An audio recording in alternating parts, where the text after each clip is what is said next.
જય શ્રી કૃષ્ણ મિત્રો, આ વિડીયોમાં સાંભળશું અધિક માસનું મહાત્મ્ય દર્શાવતી કથા વાર્તા ગાય માતાની સેવાનું ફળ। આ કથામાં ગાય માતાની મહત્તા દર્શાવી છે, આથી અધિક માસમાં આ કથા સાંભળવાનું મહાત્મ્ય છે। આપણા હિન્દુ ધર્મમાં ગાયને માતા કહેવાણી છે। ભગવાન શ્રી કૃષ્ણએ પણ ગાયની ખૂબ જ સેવા કરી હતી।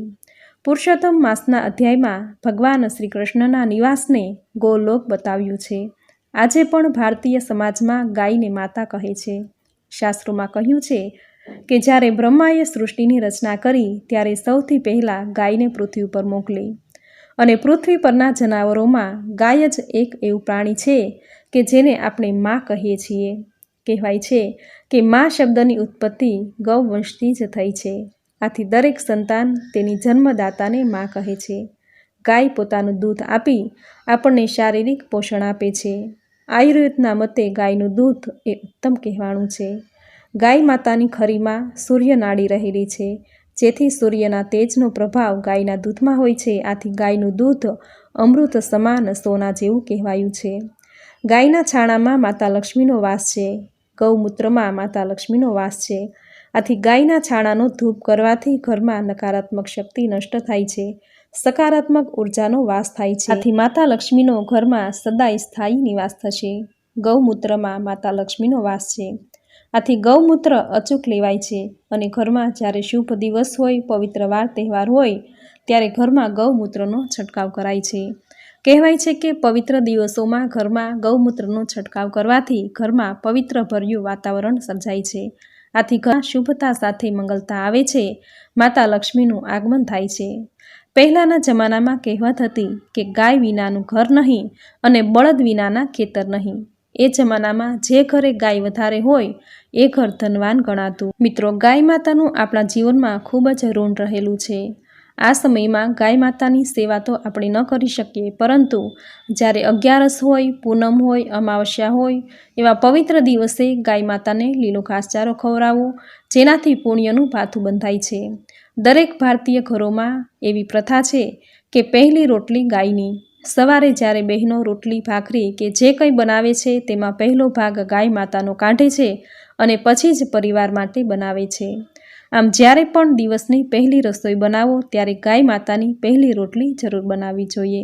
આમ કરવાથી ઘરમાં ક્યારેય દરિદ્રતા નહીં આવે, ઘરમાં કોઈનું અકાળ મૃત્યુ નહીં થાય। રોટલીમાં ઘી અને ગોળ લગાવી ગાયને ખવડાવવાથી વ્યક્તિના ભાગ્યના દરવાજા ખુલે છે, તેનું સૂતેલું ભાગ્ય જાગે છે। આટલો પ્રભાવ છે ગાયને રોટલી ખવડાવવાનો। ગાય માતાની મહત્તા જેટલી આંકીએ એટલી ઓછી છે, આવો મહિમા છે ગાય માતાનો। તો મિત્રો, આ હતું ગાય માતાનું મહાત્મ્ય। હવે સાંભળશું અધિક માસનું મહાત્મ્ય દર્શાવતી કથા વાર્તા ગાય માતાની સેવાનું ફળ। એક ગામ હતું। ગામથી થોડે દૂર એક નદી હતી। નદીને કાંઠે એક ભીલડી અને ભીલ રહે। છૈયા છોકરા હતા નહીં। ભીલડીને ભગવાનનો ભરોસો। ભીલ કહે કે ધણી, ઉપરવાળાને આપણા જેમ બે હાથ નથી હો, ઘણાય હાથ છે। એને ઘેર એકેય વાતની ખોટ નથી, ને મારો વાલો બધાયની સામું જોવે છે, અને એકલા આપણી બેની સામે નથી જોતો એવું કાંઈ ન હોય। એમાં કાંક આપણા કરમની આંટી હોય, બાકી એને મન રાજા અને રંક કાંઈ જુદા નથી। ભીલડીની આજ આવી જોગી જોગંદર વાતો, એની વાણી બોલી સાંભળી ભીલ એકદમ નવાઈ પામી ગયો, અને કહેવા લાગ્યો કે લખી, તું જોગી અને જોગંદરની બોલી બોલવા માંડી, આવી શાસ્ત્રની વાતો તે ક્યાંથી જાણી? ભીલડી કહે, જો ધણી, આખો જન્મારો તું બોલ્યો ને મેં સાંભળ્યું, તે જેમ કીધું એમ મેં કર્યું, ક્યારેય આડી જીભ વાળી નથી, આડો હાથ દીધો નથી, હા કહે તો હા અને ના કહે તો ના। ભીલ કહે, તારી વાત સાચી છે। ભીલડી કહે, તો ભલો થઈને આજે મારી એક વાત માન, કે આપણે કાંઈક વ્રત કે નિયમ લઈએ, જેથી આપણો આખો જન્મારો સુધરી જાય, આપણી કાયાનું કલ્યાણ થઈ જાય। આજે લાકડાનો ભારો જટ વેચાઈ ગયો એટલે હું ઝૂંપડી આવવા પાછી વળી। રસ્તામાં ઠાકર મહારાજના મંદિરે કોઈ મોટા જોગી જોગંદર બેઠા હતા, ધર્મની વાત કરતા હતા। વહેલી પરવારેલી તે ઘડીક ઊભી રહી અને ધર્મના મીઠા બોલ સાંભળ્યા। એમાં એટલું સમજાણું કે જે કોઈ અધિક મહિનો આખો વ્રત રાખે, નદીએ નાય, એના મનોરથ પૂરા થાય છે, એનો જન્મારો સુધરી જાય છે। એ ધણી, બાપજી બીજી એક વાત પણ કહેતા હતા કે અધિક મહિનો એ ઠાકર મહારાજનો મહિનો છે। ભીલ કહે, એમ? તો તો ભીલડી કહે હા, અને એટલે જ એનો મહિમા વધારે છે. પણ આપણે તો અભણ રહ્યા, જંગલમાં રહેનારા, આપણને તો અધિક મહિનો ક્યારે આવે એની કશી ગમગતા નથી. વળી બાપજી એવું પણ કહેતા હતા કે જન સેવા એ જ પ્રભુ સેવા, જે કરે સેવા એને મળે મેવા. ભીલડીની વાત સાંભળી ભીલ નિરાશ થઈને બોલ્યો કે લખી, તું જે કહે છે એ વાત તારી સાચી, પણ આપણે રહ્યા ભીલ. જગત આખું આપણને અછૂત ગણે, આપણને આઘા રાખે, કોઈ અડે નહીં, કોઈ આપણો પડછાયોય ન લે, તો પછી આપણને સેવા કોણ કરવા દેશે, આપણી સેવા કોણ લેશે? લખી કહે હા, તારી વાત સાચી છે, પણ તું એક વાત ભૂલી ગયો. ભીલ કહે કઈ? તો લખી કહે આપણા વડવાની.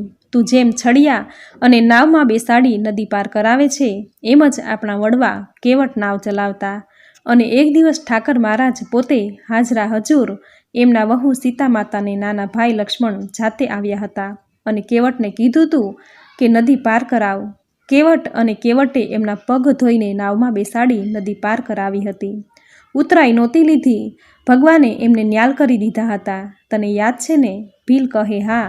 તો ભીલડી કહે તો બસ આપણે પણ આજથી નીમ લઈએ કે નદી પાર કરાવવાની ઉતરાઈ છડિયા પાસેથી માંગવી નહીં. આપે તો ભલી અને ન આપે તો સત્તાવાર ભલી.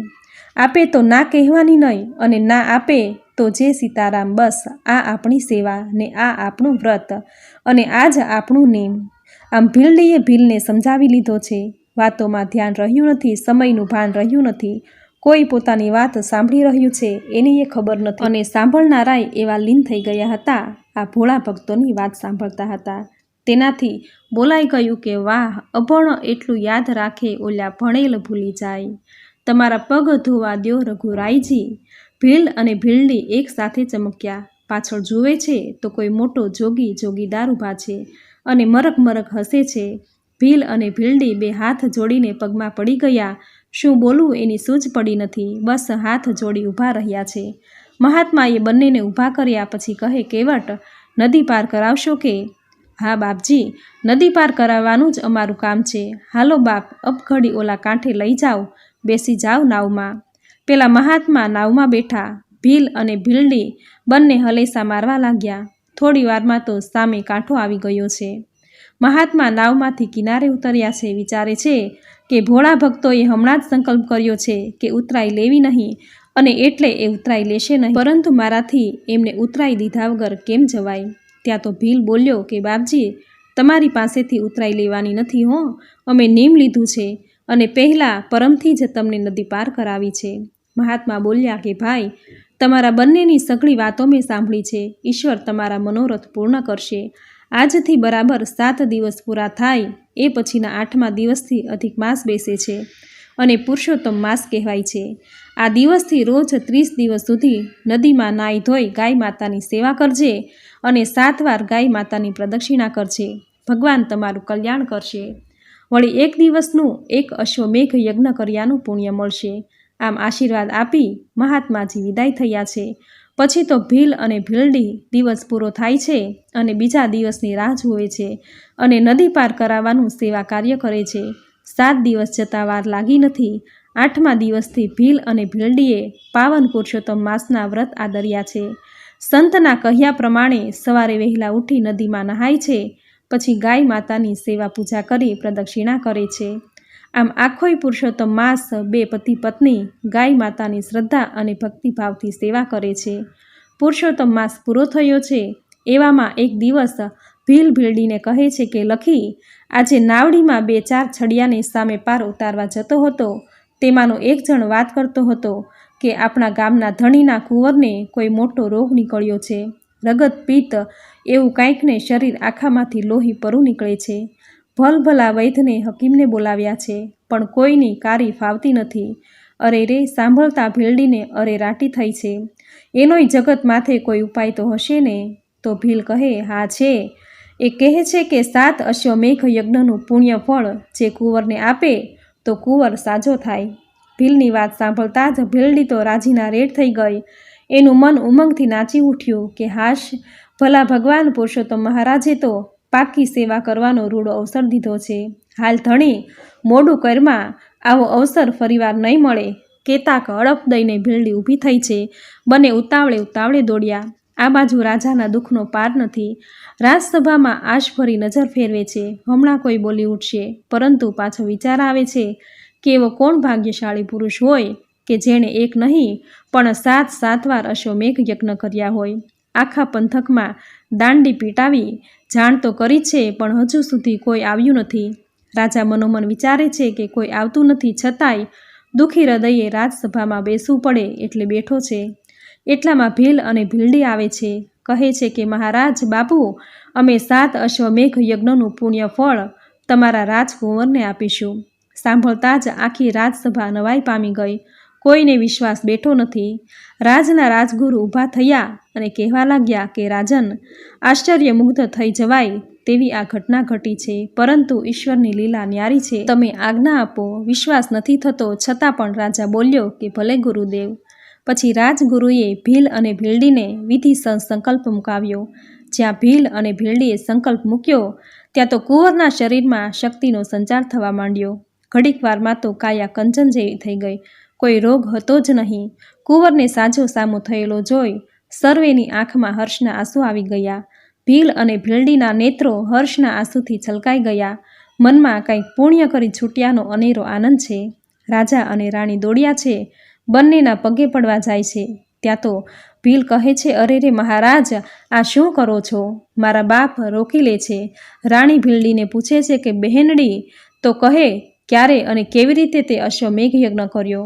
પુરુષોત્તમ યજ્ઞના વ્રત ફળના પ્રભાવે ભીલ અને ભીલડીના જ્ઞાનના દ્વાર ખુલી ગયા છે. વાણીમાં પરિવર્તન આવ્યું છે. તે નમ્રતાપૂર્વક બધી વાત કરી. પાવન પુરુષોત્તમ માસના વ્રતનો અને પ્રભુજીનો મહિમા ગાયો છે. ગૌ સેવાનું ફળ કહ્યું છે. આ સાંભળી સર્વે હર્ષ પામ્યા, આનંદ મંગળ વર્તાયો છે. પછી તો સર્વએ હવે પછી આવતા પાવન પુરુષોત્તમ માસથી વ્રત કરવાનો સંકલ્પ લીધો છે. ભગવાન પુરુષોત્તમ રાયનો જય જયકાર કર્યો છે. પછી તો ભીલ અને ભીલડી બોલ્યા છે કે હે પુરુષોત્તમ ભગવાન, હે પ્રભુ, જેવા અમારી ભેરે થયા છે, અમને ફળ દીધા છે, એવા જ તમારું આ વ્રત કરનારને, તમારા વ્રતની કથા વાંચનારને, સાંભળનારને, કહેનારને સૌને ફળજો, સૌની મનોકામના પૂર્ણ કરજો. જય પુરુષોત્તમ ભગવાન. તો મિત્રો, આપણે સાંભળી અધિક માસનું મહાત્મ્ય દર્શાવતી ખૂબ જ સુંદર કથા વાર્તા ગાય માતાની સેવાનું ફળ અને ગાય માતાની સેવાનું મહાત્મ્ય, જે તમે પૂરી શ્રદ્ધાથી સાંભળ્યું. જે સાંભળવું તમને જરૂર ગમ્યું હશે તો વિડીયોને લાઇક કરી કોમેન્ટમાં જય ગાય માતા, જય પૂર્ણ પુરુષોત્તમ રાય જરૂર લખજો. ચેનલ પર નવા છો તો ચેનલ સબસ્ક્રાઈબ કરી બાજુમાં બેલ આઇકોન પ્રેસ કરી દેજો, જેથી આપણા અધિક માસના દરેક નવા અધ્યાય, દરેક નવી કથા તમને મળતી રહે. તો ફરી મળીશું આવી જ નવી ધાર્મિક માહિતી, નવી ધાર્મિક કથા સાથે. ત્યાં સુધી આપ સૌને મારા જય શ્રી કૃષ્ણ.